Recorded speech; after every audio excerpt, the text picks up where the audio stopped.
नमस्कार दोस्तों, स्वागत है आपका अपने YouTube channel Target Civil Services में। और देखिए, आज है 1 नवंबर और आज हमारे मध्य प्रदेश का स्थापना दिवस भी है। तो आप सभी को मध्य प्रदेश स्थापना दिवस की हार्दिक शुभकामनाएं। और आज हम मध्य प्रदेश के डेली करंट अफेयर में 1 नवंबर से जितने भी इम्पोर्टेंट करंट अफेयर होंगे उन पर डिस्कस करेंगे। तो लेक्चर लास्ट तक ध्यान से देखिएगा। तो देखिए, पहला क्वेश्चन है हमारा, 1 नवंबर 2023 को हमारा जो मध्य प्रदेश है वो कौन सा स्थापना दिवस मना रहा है? तो ये 68वां स्थापना दिवस मना रहा है। तो इसका आंसर हो जाएगा ऑप्शन नंबर बी। ठीक है, 68वां।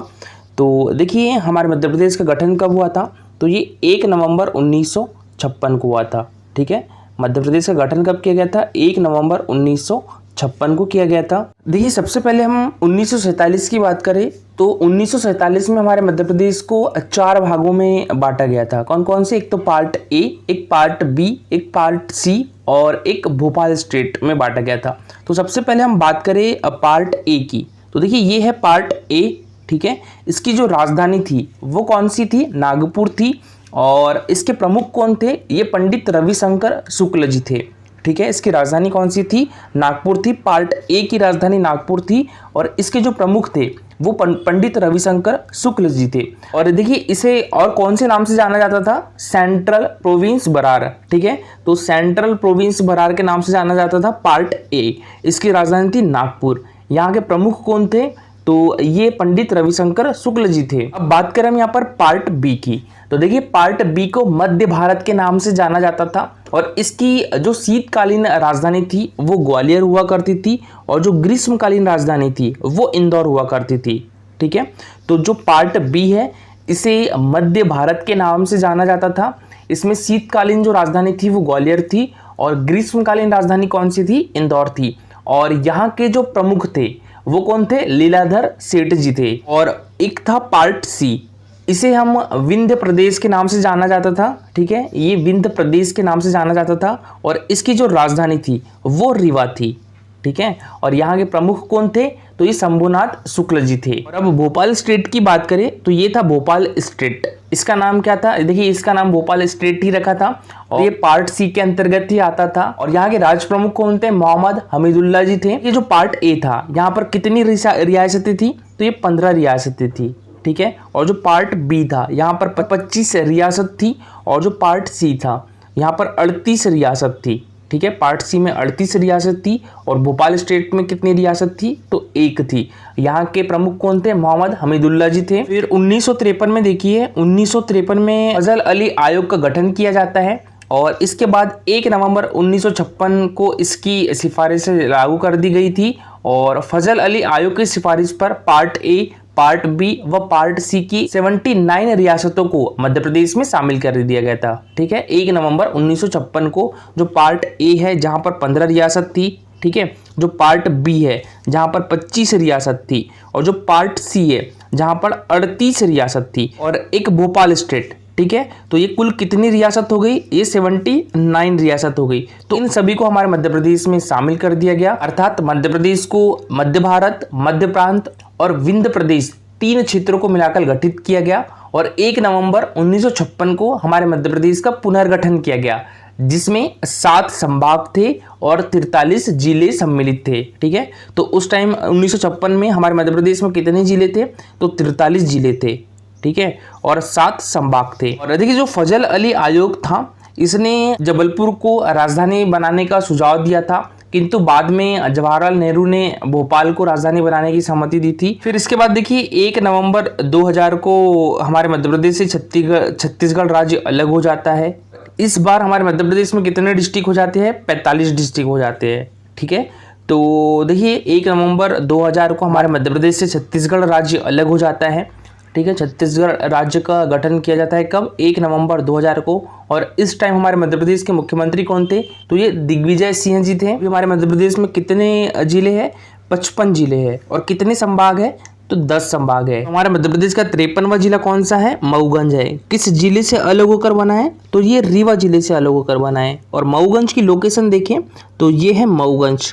ठीक है, किस जिले से अलग होकर बना है? तो ये रीवा जिले से अलग होकर बना है।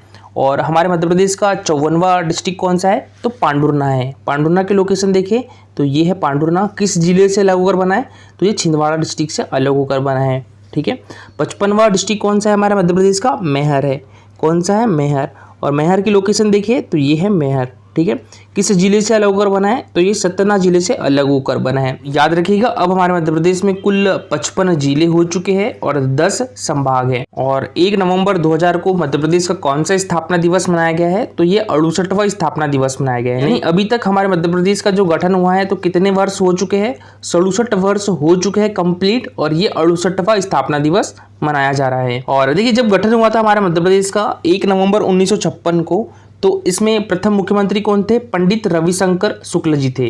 ठीक है, इसमें प्रथम मुख्यमंत्री कौन थे, पंडित रविशंकर शुक्ल जी थे, जो कि आपको पता होगा सेंट्रल प्रोविडेंस बरार के जो राज प्रमुख थे, पंडित रविशंकर शुक्ल जी। तो इन्हीं को मध्य प्रदेश का मुख्यमंत्री बनाया गया था। और राज्यपाल कौन थे, गवर्नर कौन थे, तो ये पट्टाभी सीतारामैया थे। हमारे मध्य प्रदेश के पहले राज्यपाल कौन थे, पट्टाभी सीतारामैया जी थे। और विधानसभा अध्यक्ष कौन थे, पहले विधानसभा अध्यक्ष हमारे मध्य प्रदेश के, तो ये कुंजीलाल दुबे जी थे। हमारे मध्य प्रदेश के पहले विधानसभा अध्यक्ष कौन थे, कुंजीलाल दुबे जी थे। और हमारे मध्य प्रदेश की जो विधानसभा भवन है वो कहाँ पर लगती थी, मिंटो हॉल में लगती थी। ठीक है, अब विधानसभा भवन अलग बना दिया गया है, पहले मिंटो हॉल में लगती थी। उच्च न्यायालय कहाँ था हमारे मध्य प्रदेश का, तो ये जबलपुर डिस्ट्रिक्ट में था। ठीक है, और उच्च न्यायालय की डिजाइन किसके द्वारा दी गई थी, ये हेनरी इरविन के द्वारा दी गई थी। और पहली उच्च न्यायालय की महिला न्यायाधीश कौन थी, सरोजनी सक्सेना जी थी। ठीक है, पहली उच्च न्यायालय की महिला न्यायाधीश कौन थी, सरोजनी सक्सेना जी थी।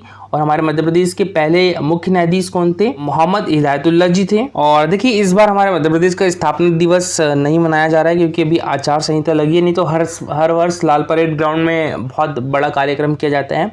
इस वर्ष नहीं किया जाएगा। तो देखिए, 1 नवंबर को हमारा मध्य प्रदेश स्थापना दिवस मनाया जाता है। ठीक है, 1 नवंबर को। तो कुछ और इम्पोर्टेंट डेज के बारे में बताऊं हमारे मध्य प्रदेश में, तो हमारे मध्य प्रदेश में पंचायती राज दिवस कब मनाया जाता है, ये 25 जनवरी को मनाया जाता है। ठीक है, हमारे मध्य प्रदेश में पंचायती राज दिवस कब मनाया जाता है, ये 25 जनवरी को मनाया जाता है। और मध्य प्रदेश विकास दिवस 6 अप्रैल को मनाया जाता है। ठीक है, मध्य प्रदेश विकास दिवस कब मनाया जाता है, ये 6 अप्रैल को मनाया जाता है। लाडली लक्ष्मी उत्सव का आयोजन कब से कब तक किया गया था, अभी हाल ही में, तो ये 2 मई से लेकर 11 मई तक किया गया था। लाडली लक्ष्मी उत्सव का आयोजन जो है हमारे मध्य प्रदेश में 2 मई से लेकर 11 मई तक किया गया था। मध्य प्रदेश जनसंख्या नियंत्रण दिवस कब मनाया जाता है, तो ये 11 मई को मनाया जाता है। ठीक है, मध्य प्रदेश जनसंख्या नियंत्रण दिवस जो है वो 11 मई को मनाया जाता है। और मध्य प्रदेश पर्यटन दिवस कब मनाया जाता है, ये 24 मई को मनाया जाता है। ठीक है, हमारे मध्य प्रदेश का जो पर्यटन दिवस है वो 24 मई को मनाया जाता है। इसके बाद इंदौर दिवस कब मनाया जाता है, ये 26 मई को मनाते हैं। ठीक है, इंदौर दिवस 26 मई को मनाते हैं। और भोपाल दिवस जो है वो 1 जून को मनाते हैं। ठीक है, भोपाल दिवस कब मनाते हैं, ये 1 जून को मनाते हैं, याद रखिएगा। और इसके बाद आदिवासी विमुक्ति दिवस कब मनाया जाता है, तो ये 31 अगस्त को मनाया जाता है। ठीक है, आदिवासी विमुक्ति दिवस कब मनाया जाता है, ये 31 अगस्त को मनाया जाता है। और ये क्वेश्चन MPPSC में अभी हाल ही में पूछा भी गया था। और हमारे मध्य प्रदेश में बलिदान दिवस कब मनाया जाता है, ये 18 सितंबर को मनाया जाता है। ठीक है, हमारे मध्य प्रदेश में बलिदान दिवस कब मनाया जाता है, ये 18 सितंबर को मनाया जाता है। राजा शंकर शाह और कुंवर रघुनाथ शाह जी की स्मृति में मनाया जाता है बलिदान दिवस। तो ये भी इंपॉर्टेंट है, याद रखिएगा। बलिदान दिवस कब मनाया जाता है हमारे मध्य प्रदेश में, 18 सितंबर को मनाया जाता है। और मध्य प्रदेश में जनजातीय गौरव दिवस कब मनाया जाता है, तो ये 15 नवंबर को मनाया जाता है। ठीक है, मध्य प्रदेश में जनजातीय गौरव दिवस कब मनाया जाता है, ये 15 नवंबर को मनाया जाता है। बिरसा मुंडा जी की जयंती पर मनाया जाता है। तो ये कुछ महत्वपूर्ण दिवस थे जो हमारे मध्य प्रदेश में मनाए जाते हैं। और नेक्स्ट क्वेश्चन है हमारा, देखिए अभी हाल ही में हमारे मध्य प्रदेश के किस इंस्टीट्यूट ने डॉक्टर APJ अब्दुल कलाम तकनीकी विश्वविद्यालय, ये कहाँ पर है, तो ये उत्तर प्रदेश में है। ठीक है, डॉक्टर APJ अब्दुल कलाम तकनीकी विश्वविद्यालय उत्तर प्रदेश के साथ महिला सशक्तिकरण के क्षेत्र में एक MOU पर हस्ताक्षर किए हैं। तो ये किस इंस्टीट्यूशन ने, IIM इंदौर ने। तो इसका आंसर हो जाएगा ऑप्शन नंबर B। ठीक है, IIM इंदौर ने अभी हाल ही में डॉक्टर APJ अब्दुल कलाम तकनीकी विश्वविद्यालय उत्तर प्रदेश के साथ महिला सशक्तिकरण, याद रखिएगा, महिला सशक्तिकरण के क्षेत्र में एक MOU साइन किया है। बात करें IIM इंदौर की, तो इसकी फुल फॉर्म होती है Indian institute of management Indore. इसकी स्थापना कब हुई थी, ये 1996 में हुई थी।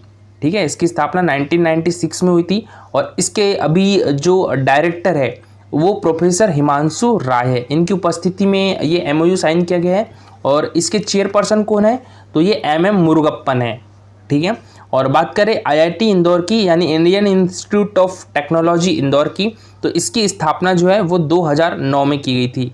इसकी स्थापना 2009 में हुई थी और यहाँ के डायरेक्टर कौन है, तो ये सुहास S जोशी है और यहाँ के चेयरमैन कौन है, तो के सिवान है, जो कि इसरो के पूर्व अध्यक्ष भी रह चुके हैं, ठीक है। तो अभी IIT इंदौर के जो चेयरमैन है वो के सिवान है और के सिवान जी इसरो के पूर्व चेयरमैन भी रह चुके हैं। और देखिए देश का एकमात्र ऐसा शहर जहां पर IIT इंस्टीट्यूट और IIM इंस्टीट्यूट दोनों है, वो कौन सा है, तो वो इंदौर है, ये भी याद रखिएगा।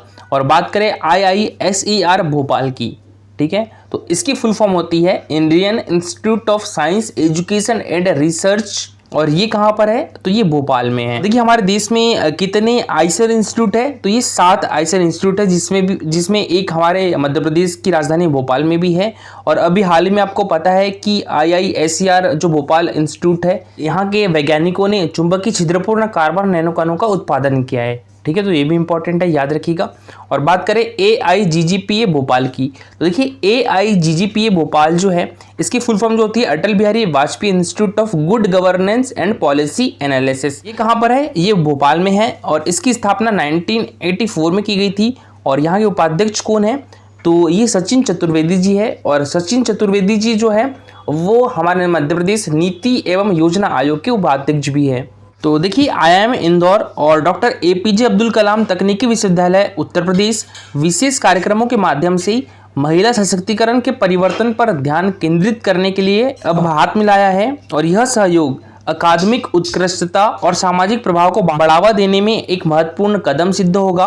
IIM इंदौर के निदेशक प्रोफेसर हिमांशु राय और डॉक्टर APJ अब्दुल कलाम तकनीकी विश्वविद्यालय की जो प्रोफेसर है JP पांडेय ने समझौता ज्ञापन पर हस्ताक्षर किए हैं। और देखिए कल का हमारा क्वेश्चन था, विश्व का सबसे बड़ा पानी पर तैरता सौर ऊर्जा पावर प्लांट यानी फ्लोटिंग सोलर प्लांट किस शहर में बनाया जा रहा है, तो ये हमारे मध्य प्रदेश के खंडवा डिस्ट्रिक्ट के ओमकारेश्वर में बनाया जा रहा है। तो इसका आंसर हो जाएगा ऑप्शन नंबर A, ठीक है, ओमकारेश्वर। और किस नदी पर बनाया जाएगा ये, तो ये नर्मदा नदी पर बनाया जा रहा है, ठीक है। और ये विश्व का सबसे बड़ा पानी पर तैरता सौर ऊर्जा पावर प्लांट है। इसकी क्षमता कितनी रहेगी, तो ये 600 मेगावाट की इसकी क्षमता रहेगी। और देखिए हमारे भारत का सबसे बड़ा पानी पर तैरता सौर पावर प्लांट कहाँ पर है, तो ये तेलंगाना में है, ठीक है। भारत का सबसे बड़ा कहाँ पर है, तो ये तेलंगाना में है। तेलंगाना के कौन से जिले में, पेदापल्ली जिले में है, ठीक है। और इसे किसके द्वारा तैयार किया गया है, तो ये NTPC के द्वारा तैयार किया गया है, ठीक है, NTPC के द्वारा तैयार किया गया है। और इसकी क्षमता कितनी है, तो ये 100 मेगावाट है, याद रखिएगा इसकी क्षमता कितनी है, ये 100 मेगावाट है, ठीक है। तो विश्व का पूछा जाए तो ये ओमकारेश्वर में 600 मेगावाट का अभी बनाया जा रहा है।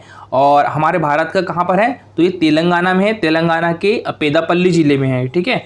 और ये कितने मेगावाट का है, मतलब इसकी क्षमता कितनी है, तो ये 100 मेगावाट का है। और ये जो ओमकारेश्वर में बनाया जा रहा है सौर ऊर्जा पावर प्लांट पानी पर तैरता हुआ, ये कब तक तैयार हो जाएगा, तो ये जनवरी फरवरी तक तैयार हो जाएगा, मतलब इसमें बिजली का उत्पादन होने लगेगा। और देखिए बात हो रही है यहाँ पर सौर ऊर्जा की, तो हमारी मध्य प्रदेश सरकार जो है वो सोलर पंप को बढ़ावा देने के लिए कौन सा पुरस्कार प्रदान करेगी, तो विनोबा भावे पुरस्कार प्रदान करेगी, ठीक है। तो याद रखिएगा हमारी मध्य प्रदेश सरकार जो है वो सोलर पंप को बढ़ावा देने के लिए विनोबा भावे पुरस्कार प्रदान करेगी। और देखिए हमारे मध्य प्रदेश का जो पहला सोलर आधारित टेलीकॉम एक्सचेंज कहाँ पर स्थित है, तो ये शिवपुरी डिस्ट्रिक्ट में स्थित है, ठीक है। मध्य प्रदेश का जो पहला सोलर आधारित टेलीकॉम एक्सचेंज कहाँ पर स्थित है, तो ये शिवपुरी में स्थित है, ठीक है। और हमारे मध्य प्रदेश का पहला सौर ऊर्जा आधारित गांव कौन सा है, तो ये कस्तूरबा गांव है। आप सभी को पता होगा हमारे मध्य प्रदेश का सौर ऊर्जा आधारित गांव कौन सा है, तो ये कस्तूरबा गांव है। और कस्तूरबा गांव किस डिस्ट्रिक्ट में है, तो ये इंदौर डिस्ट्रिक्ट में है, ठीक है। और देखिए शिवपुरी एरिया वाइज सबसे बड़ा जिला है हमारे मध्य प्रदेश का, और इंदौर जनसंख्या के हिसाब से सबसे बड़ा जिला है हमारे मध्य प्रदेश का। और मध्य प्रदेश का पहला सौर ऊर्जा पार्क किस जिले में स्थापित किया गया है, तो ये राजगढ़ जिले में स्थापित किया गया है। और देखिए आपको पता ही होगा कि रीवा, ठीक है, रीवा में रीवा अल्ट्रा सोलर प्लांट ठीक है, रीवा अल्ट्रा सोलर प्लांट के बारे में बात करें हम, यानी RUMS Rewa ultra mega solar plant. तो देखिए हमारे मध्य प्रदेश का जो सबसे बड़ा सौर प्लांट है वो रीवा अल्ट्रा सौर ऊर्जा प्लांट है। और ये जो प्लांट है इसकी क्षमता कितनी है, 750 मेगावाट की है। ठीक है, इसकी क्षमता कितनी है, 750 मेगावाट की है। और ये क्वेश्चन MPPSC में पूछा जा चुका है। और देखिए इसके द्वारा दिल्ली मेट्रो को 24% बिजली प्रदान की जाएगी। और रीवा अल्ट्रा सौर ऊर्जा प्लांट का जो उद्घाटन है कब किया गया था, तो ये 10 जुलाई 2020 को किया गया था। किसके द्वारा, तो ये हमारे देश के प्राइम मिनिस्टर श्री नरेंद्र मोदी ने किया था। और इसे बनाने में कितनी लागत आई है, तो ये 4,500 करोड़ रुपए इसे बनाने में लागत आई है। अच्छा, ये कौन है, तो ये है चेतन सिंह सोलंकी। ठीक है, ये चेतन सिंह सोलंकी है। सोलर मैन ऑफ इंडिया के नाम से जाना जाता है इनको, सोलर गांधी के रूप में भी जाना जाता है इनको। ये हमारे मध्य प्रदेश में सोलर एनर्जी के ब्रांड एम्बेसडर भी है। ठीक है, तो हमारे मध्य प्रदेश में सोलर एनर्जी के ब्रांड एम्बेसडर कौन है, तो ये है चेतन सिंह सोलंकी। देखिए बात करें यहाँ पर नीमच डिस्ट्रिक्ट की, तो देखिए जो वेल्सपन सौर परियोजना है इसका संबंध किस डिस्ट्रिक्ट से है, तो ये नीमच डिस्ट्रिक्ट से है। ठीक है, जो वेल्सपन सौर परियोजना है इसका संबंध हमारे मध्य प्रदेश के नीमच डिस्ट्रिक्ट से है। और नीमच में भी कहाँ पर स्थापित की गई है ये वेल्सपन सौर परियोजना, तो ये भगवानपुरा में। और इसकी क्षमता कितनी है, तो ये 151 मेगावाट है। ठीक है, तो ये भी याद रखिएगा। और देश की पहली सोलर सिटी के रूप में किसे विकसित किया गया है, तो ये सांची को विकसित किया गया है। कि पहली सोलर सिटी कौन सी बनी है, तो ये सांची बनी है। और सांची हमारे मध्य प्रदेश के रायसेन डिस्ट्रिक्ट में है। ये आगर सोलर प्लांट के बारे में भी याद रखिएगा। जो आगर सोलर प्लांट है तो ये प्रस्तावित है, यहाँ पर कितने मेगावाट की सौर परियोजना प्रस्तावित है, तो ये 550 मेगावाट की सौर परियोजना प्रस्तावित है। ठीक है, शाजापुर का नाम भी याद रखिएगा। शाजापुर सोलर प्लांट जो है यहाँ पर कितने मेगावाट की सौर परियोजना प्रस्तावित है, तो 450 मेगावाट की। ठीक है, आगर सोलर प्लांट में 550 की और शाजापुर सोलर प्लांट है यहाँ पर 450 मेगावाट की सोलर प्लांट प्रस्तावित है। और देखिए आज के लिए आपका क्वेश्चन है, हमारे मध्य प्रदेश का जो क्षेत्रफल की दृष्टि से सबसे बड़ा जिला कौन सा बन गया है, शिवपुरी, सागर, बैतूल या छिंदवाड़ा। तो इसका आंसर पूरा डिटेल में कमेंट बॉक्स में लिख के दीजिएगा। देखिए ये है हमारा Telegram channel Target Civil Services. तो इस पर जो 50 क्वेश्चन के क्विज थे वो शेयर अभी कर दिए गए हैं, तो आप सभी लोग दे सकते हो उन क्विज को। ठीक है, तो ज़्यादा से ज़्यादा लोग इसमें पार्टिसिपेट करिएगा। और देखिए आज के लिए इतना ही। अगर लेक्चर अच्छा लगा हो तो लाइक और शेयर ज़रूर करिएगा। अगर आप इस चैनल पर नए हो तो सब्सक्राइब भी कर लीजिए। Thank you so much for watching this video.